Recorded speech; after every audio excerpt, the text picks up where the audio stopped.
Hello mga kadresya! Dito sa New Zealand, maraming mga taong nagbibigay lang ng mga gamit sa bahay.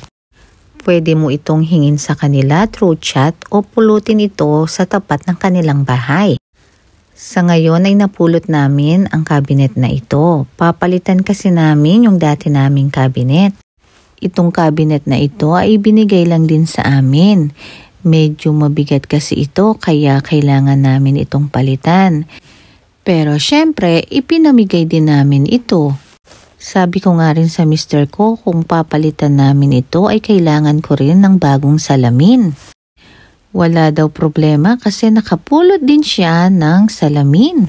Dito kasi sa bansang ito kapag hindi mo na kailangan yung gamit ay pwede mo nang ilabas sa tapat ng iyong bahay para kunin naman ng mga nangangailangan.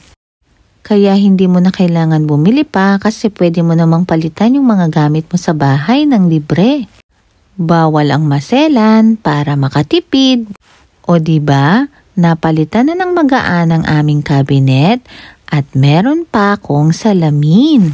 Kaya dito, bawal ang arte, dapat madiskarte.